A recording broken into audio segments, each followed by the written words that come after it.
Okay, well, I think we can go ahead and get started. Good afternoon. My name is Danielle Beer. I'm the Service Line Marketing Manager for Behavioral Health Services at Dayton Children's.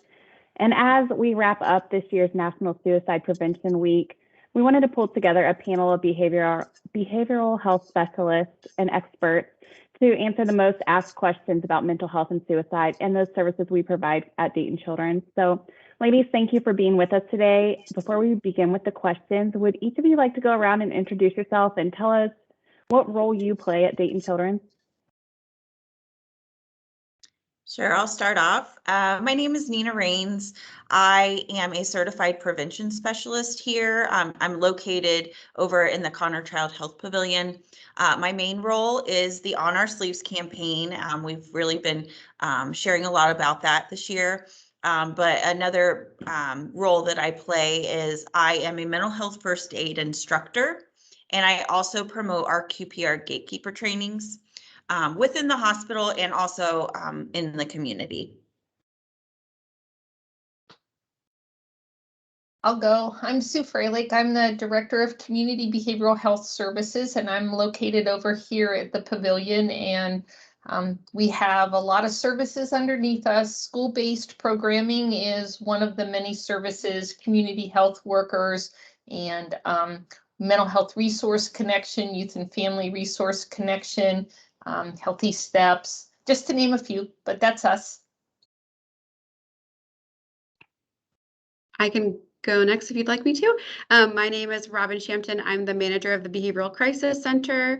The Behavioral Crisis Center is located next to the emergency department at main campus, but I also have clinicians that are at South Campus to see kiddos there. And then we are very soon venturing into having a bridge crisis clinician in the psychiatry clinic at the Dayton office on 700 East 1st Street.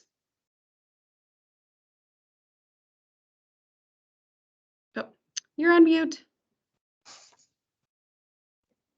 My name's Beth, and I am a registered nurse here at Dayton Children's Hospital. My current role is the nurse educator on the inpatient behavioral health unit. And we take our kiddos that are ages 9 to 17 who need an inpatient stay, usually about 3 to 5 days. Thank you. Thank you all for being here again. I think we can go ahead and get started with the questions. I'm pretty sure we can all agree that we've been hearing and reading a lot about mental health in the news. So talk to us about the impact COVID has had on mental health of kids, and are we seeing an increase in numbers here at Dayton Children's? I don't know who went. Maybe Robin, are you seeing a lot here in the crisis center? I think that is, I think there's like a lot of reasons why we're seeing kiddos. I think just the world today is probably why we're seeing a lot of kiddos. Of course, COVID, in the beginning of COVID, the numbers kind of slowed. And then we saw a lot of kids during, especially the summertime, that they really didn't have access to counseling or any of their home-based services for such a long time that they ended up being seen in crisis in the crisis center. And then probably things kind of evened out and then definitely improved once like summertime came. We had much lower numbers, and then now that school is back, we're seeing numbers pop up. Some of that could be changes with COVID or just the typical kind of school stressor. So it's kind of, COVID has changed a lot of people's lives and what they have access to. A lot of kiddos feel more isolated than they had before, especially now with all the quarantining kind of happening again. Can't go see their friends, can't go to their house, not being able to stay in school because of COVID issues. So it definitely is impacting in various ways throughout all of the community. Thank you. So maybe if one of you can share some tips, or all of you, tips for recognizing depression or possibly suicide. Well, those are things that I address in both of the education pieces that I do, the QPR gatekeeper and then the mental health first aid. It's changes in behavior, changes in appearance. Especially if it's someone that, they're constantly like showered, well dressed, they're clean, and then suddenly you see them and they're just not really caring about their appearance. as much as they used to, that's typically a red flag. And then also, especially when it comes to suicide, if they've been feeling low for a long period of time and suddenly they're just very up, they're very happy, they seem like, like they were not low to begin with, that's a huge red flag. I like to really impress upon people because that's typically they've made a decision and you want to get them connected to services. Some other thoughts might be a decrease in their performance at school, which could be a change like Nina had suggested, but they used to be a good student and now all of a sudden they're struggling and that's causing them some extra stress. The other changes would be like a change in their sleep patterns, ability to sleep, or wanting to sleep a lot. Lack of energy would be another good one. I tried to make a list so I wouldn't forget some of them, but not caring about things that they used to care about. They want to play soccer. We didn't get to play it last year. And now this year, all of a sudden, they're not interested in sort of exploring like, why is that happening or what's going on for the child? And I also think the real big one for me is hopelessness. They don't feel hopeful that they can be successful in whatever they're doing and they can't problem solve. They're totally hopeless about all of it. Yeah, and that's when we as the person that is recognizing this, we need to step in and we need to help them. We need to help them find something that they can be hopeful about. Help them come to a solution for the problem that they're facing that's causing them to feel low. I'd like to touch base on what Nina had mentioned too about those outside symptoms that we might see. And often with that, the words aren't matching what you're seeing, right? So we go into the good old fashioned, I'm fine, right? To me, might mean something's not too fine, right? And if we're looking at, by the time that I typically see the kiddos, there may have already been some contemplating of suicide, and some of the things that I've seen guardians who what they have found, or being diligent and looking through rooms and things like that are going to be, are there hoarding medications, right? Do we have access to a firearm? Even things like you might not notice, but is there a piece of rope stored? Some of these things that we don't really think that, maybe our kiddos have gotten that far, but sometimes they have. Or maybe, Beth, like looking at the liquor cabinet and or the refrigerator to say, well, wait a minute, I knew that I had 4 cans of beer in there. Or wait a minute, the vodka bottle wasn't this low. Especially families don't maybe use those things as often, so they don't notice or they don't check, and kids are aware. And firearms are a biggie, because that's one of the top 2 modalities that kids use to hurt themselves, teenagers. So, but I also think we have to look at the alcohol, because that might give them the oomph to go ahead and do an action. Yeah, because children are impulsive. So restricting access to lethal means is something that we can do. I'm often asked, what can I do? And along the lines of, the alcohol and things like that, especially if the youth that you are interacting with is self-harming, they might be cutting, looking for something sharp, or maybe just restricting their access to that, razor blades. I've seen them hidden inside book pages before. So, just being aware of that and just, doing those steps to help them as you're helping them get through these troubling times. Thank you. These are good tips for recognizing possible signs, but how do we talk to our kids about suicide prevention before it gets to that point? I tell the parents I work with that they have to be direct and You don't do it this way. You don't want to hurt yourself, do you? That wouldn't be the way to do it. But to be able to ask how they're feeling, to be able to be present. So if you're asking how they're feeling, but you're on your phone, that doesn't work. If you're trying to drive and you're yelling at the crazy drivers on the street and you think that you are talking to your child, that doesn't work. And so trying to help give parents examples, because parents are busy people and they're working or they have lots of kids, and being able to just be concrete with families about what to say and how to say it and how to be present. I even suggest, mealtime, which is something that's old fashioned. But at the same time, if you plan something once a week, like Sunday's family day, and we're going to all sit and eat together, it gives people a chance to talk. I think too, making sure that we're using language that they understand. I think in the crisis center, we see that a lot, that kiddos maybe say they want to end their lives, but they honestly have no idea what that means. They've heard it on the news, things like that. So for the little kids too, you don't want to be like overly explicit. Maybe they're not sure what that means, but I think talking about sadness is okay, and kind of working your way up and kind of gauging what they understand about it. And just making sure that as a parent that they know that they can come to you about anything, no matter what it is. If you're having a bad day, if you're sad, if you just feel different than you used to feel, but you don't know what to call it, to come to you. Yeah. I have picked up a couple tips from some of the therapists that I work with over the years. And one of the things that I've seen work so well is when families have that difficulty in communicating, in person, is to actually journal their feelings back and forth.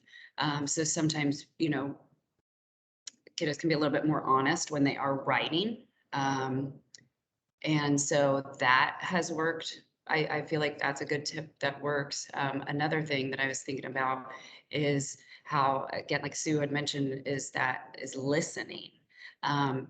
I know that it's very easy to get into a fix-it mode. So if somebody, and here's your baby, right, they're in distress, and so I want to fix it, right? So I'm not doing the listening I need to do to hear maybe what they're asking for or what they're needing, because I'm too busy already thinking about how I'm going to fix this. So that listening skills, yeah. So what we're saying, Beth, too, is like telling them it's okay to not feel okay. And that's okay. They don't have to always be happy, or they don't always have to feel okay. Yeah. Yeah, and I really like how Sue mentioned, our response to what they're going through is very important. The last thing that our kids want to do, and they do carry the stress, they don't want to upset us. They don't want to inconvenience us. They don't want to worry us. And so one of the tips that I like to give is use I statements. I've noticed this, and it kind of opens up instead of saying, you're doing this, and which is you statements are kind of blaming and accusatory. Just, saying I've noticed, and you're seeing them, you're seeing that they're going through something, and you're opening that space for them to be able to talk. And that's really, really important. That means everything. Especially when it comes to suicide. And when I'm teaching these courses, I tell them, you ask directly, are you thinking about killing yourself? Are you thinking about suicide? And that's important because there is such a stigma around talking about it. And there's such a shame and guilt that they're carrying. And when you ask them directly, you're freeing them. You're allowing them to share that without judgment. And that's so important. Because every kid needs at least one trusted adult that they can talk to. And maybe that's not their parent, and it's very difficult as the parent, but at least one of us can be there for them. And part of that, Nina, you made me think of the kids with their outside connections. So it's always helpful that the kids have somebody to talk to besides their parent that's a trusted adult. And parents paving the way for that to happen for kids is really, really important. If that's an aunt, an uncle, a neighbor, mom's best friend, whoever that is, dad's best friend, it doesn't matter, but a trusted adult that if the kid for some reason isn't comfortable totally opening up to parent, that maybe that person can help pave the way. I've also had parents, kids withdrawal. So the shutdown is you can't go to your room and I'm grounding you from social media. And some kids who are really, really hurting inside, they do have a good support system on social media. I know that sometimes the support system cannot be so good on social media, and parents need to be able to sort of supervise the social media contacts, but sometimes closing off someone that they're communicating with doesn't mean they're going to communicate with you as the parent. And so then sometimes that puts the child in a tough situation because now they can't get their feelings out at all. So being aware and talking and open and figuring out what the best thing is to do for your child by listening, like you said, is real important.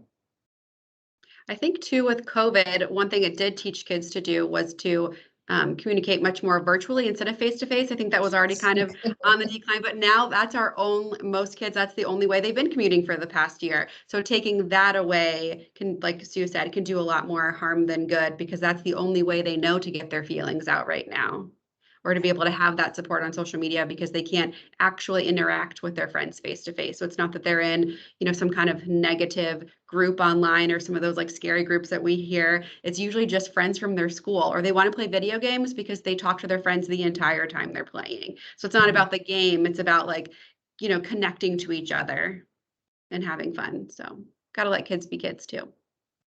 I think those are all good points. So with all of that in mind, is all suicide preventable? Nina's shaking her head, yes. That's, and that's tough to say, especially for those who have experienced the loss. I mean, but I want to say that there are ways that we can prevent it. By being that trusted adult, by allowing them to talk, by not not blaming them for feeling this way. It's not their fault that they're feeling this way. Something's going on and they need some support. There are signs. Maybe we are too busy and we don't recognize it. And that's why it's so important what I'm doing, talking to anybody who wants to take the trainings that we're offering. Just to try and help people become more empathetic and more aware of those signs and symptoms. But yes, I do say it is preventable. So that's my take. I think that there are many preventable suicides out there. I absolutely believe that. I also truly believe that this is a mental illness. And sometimes the disease wins, just like with cancer, sometimes the disease wins, and these kiddos can fight and fight and fight. And the disease still sometimes wins. I'm 100% sure though that we can prevent a lot of deaths. Well said, Beth. It does, using that phrase that they're all preventable, puts a lot of pressure on a counselor or a parent. Mm-hmm. And I've worked with parents whose children have completed suicide. And it's really hard to carry the guilt and to look back and say, what could I have done different? And how could I have done that? And so hindsight's better than foresight. And I believe that if we teach and we use the trainings like Nina presents, and that we can help everyone do their best, that's what we can do. And when the disease takes over and there's a decision made, you can be the best therapist in the world, and you can be the best parent in the world and have done everything right that you could think of to do, and it still can happen. I 100% agree. I think it's not that all, but again, many. And so what can we do to, shorten that number of how many completed suicides there are each year? There are, like both Sue and Beth said, it is a disease. And so it's part of depression. And so it isn't necessarily a choice always. And so I just don't want to have that, that weighing down on people, that it was a choice. They did this because they had to, or they just decided one day that, their family, they didn't want to live for their family or other things. There are a lot of things they couldn't control, a lot of chemicals going on in your brain that you just can't talk yourself out of. So one thing I would add is that counseling is really, really, really helpful for families, and that they really need to participate, and we need to encourage. Counseling is not a punishment. It's not a negative thing. It doesn't mean you're broken. It is a tool to be able to help families work together. And when a child is really, really hopeless and depressed, it should be family counseling, not just individual counseling. And I have a lot of teenagers that want to hide that from their families, and it won't help to just work with a child by themselves. They need a team, they need a coach. We just all have to group together. Thank you. So maybe help us as we're listening, we're hearing these tips, we're listening for signs of recognizing. What do we do if we're worried about someone maybe completing suicide? I think any help that you feel like you have access to or that you can provide. So it might be coming to see us at the crisis center or your nearest emergency department. Of course, if it's to that point, always call 911. Always try to get to the emergency department if you feel like you can drive there. If you're not sure, there are so many different crisis hotlines, crisis services that are always available. In Montgomery County, there is a line that's always available. So just reaching out, even Googling those numbers, just doing the very best that you can to keep people safe. And again, trying to find that trusted adult. So if you're a kiddo and your best friend tells you, we get so many kiddos, honestly, that come to the crisis center that it's their friend messaged this person's mother and was like, I'm worried, this is what they sent me. So many as if it's other teenagers not knowing what to do, but they know that they need to go to an adult, and probably it's a parent. And that's how we end up seeing them. So I think that is a big part of it. Yeah, and I encourage people to put those hotlines in your phone. That way we always have access to our phones. And you can either encourage that young person to call themselves, or you can make the call for them. And there are trained professionals on the other end. And again, you can go to the crisis center for sure. I always tell other kids it's better to have your friend mad at you than to lose your friend. I think that's a good point. And you talk about the hotline numbers and these different resources. Where can we send friends and family if they're looking for this type of information, if they need a resource and need to reach out to someone? So I love the NAMI support groups. NAMI is the National Alliance of Mental Health Institution, and it's, I don't know, for me, I've found all kinds of good, like even material, like education material on there. I think that with any sort of mental illness, there is that educational piece, right? It's something new. It's kind of unexplained at times, right? And so I know that's a beautiful one. The National Suicide Hotline it's always going to get the person the help they need. And sometimes that is going to be coming in right to the crisis center, and they assess and they realize, okay, we just need a safety plan. The kiddo doesn't need to stay. But so that number is 1-800-273-TALK. So, I mean, I kind of like post that. I mean, we give it to the kids when they leave, and those are kind of numbers that you can always throw out there, which is a good one. Thank you. I know we only have a few more minutes left here, but Nina, can you talk to us about On Our Sleeves and how it's helping the mental health of our community's children?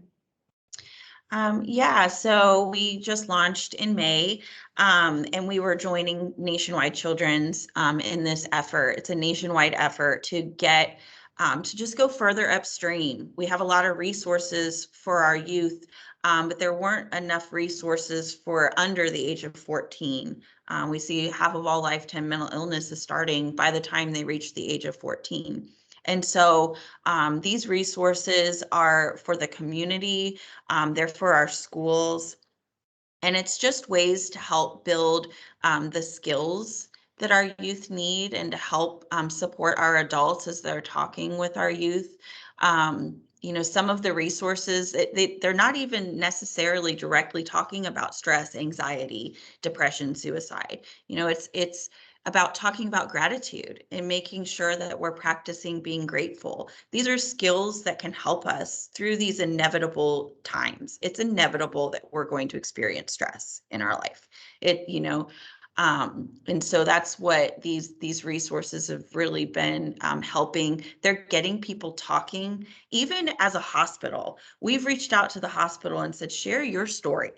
And I've developed such an empathy. I didn't even know that I was working with, so many people who have been touched by these situations.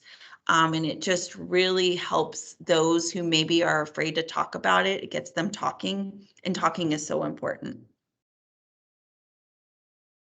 Thank you. So last question here is, everyone might not be aware of all the services we offer at Dayton Children's for suicide prevention. Are there any other services that we haven't talked about today that you want to bring awareness to? Well, we have services in the schools. So in Dayton Public Schools, we have student resiliency coordinators in every school. And we are in the process of hiring therapists that will be in all of the Dayton Public Schools to be able to help children with problem solving, anxiety issues, or depression issues. It's short-term crisis work. So we're in the process of doing that. And in Beaver Creek, Northridge, Trotwood, and Brookville, we have student resiliency coordinators in those schools so that there are people that can provide resources. We also have youth and family resource connectors available for all the schools in Montgomery County. So parents can call, talk to their school can get them hooked to the right person, and we can help navigate the behavioral health system of care and help get their needs met in a quick way, we hope. One service I wanted to mention was our day treatment program, which is fairly new for us and I think is exceptional. We're so glad that we have one here at Dayton Children's now. So we have a partial hospitalization program. And so that is typically like a 1, 2, 3 week program. It's like a school day essentially. So kiddos go Monday through Friday and are there, and it's very group heavy, and then they get medication management and individual therapy as well. And then we also have intensive outpatient. So that is more of we're getting ready to move it to after school. Not happening yet, but should be happening very soon. And that's a 3-day a week for a couple hours after school program. Great. Beth, anything from you or Nina? I was hopping on the day treatment. Robin already took care of it. Did we mention the mental health resource connection? Oh, No. we haven't. Please elaborate. Yes.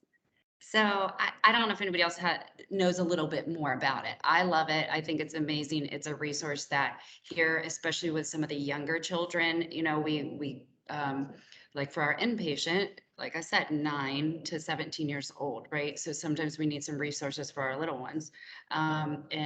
Or sometimes we just need some resources for a therapist, right? Looking for a therapist these days can be very difficult, and it's so needed right now. And so we have the mental health resource connection, and you can call and we can help to try to link you up with some services in the area.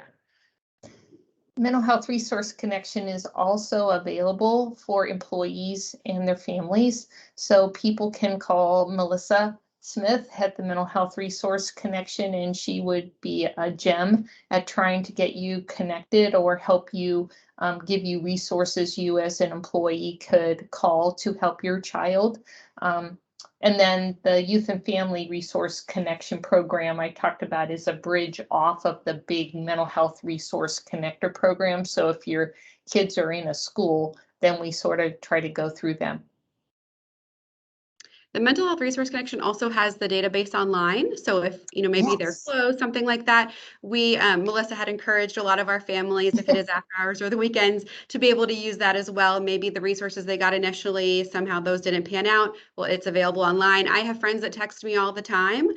Hey, because, if you're a mental health person, they think that you know everyone. And so they're like, hey, I need somebody in Troy that takes United Healthcare for this reason. And I'm like, oh, hold on. And I search it myself and then take screenshots and send that out. So I think it's wonderful for anybody to be able to have that resource online. Good point. And you should be able to find information for the Mental Health Resource Connection on our website at DaytonChildren's.org. Just by typing in Mental Health Resource Connection should get you to the right information. Is there anything else we want to add today before we wrap things up? No, and just, as we're talking about connection to resources, we like to use our On Our Sleeves landing page for another connection. So if you go to On Our Sleeves and you're searching around, you're going to see local crisis numbers. You're going to see those text lines. And then you can, there's tabs to connect to the Mental Health Resource Connection. Just again, getting these resources and knowing where to go is so important. So we wanted to make sure that platform had that available as well. Great. There's an app. It's called Positively, positiv.ly. So there's no E in there. Several of the school districts have connected with the group that is working on this app. The parents app is called Get Help Now.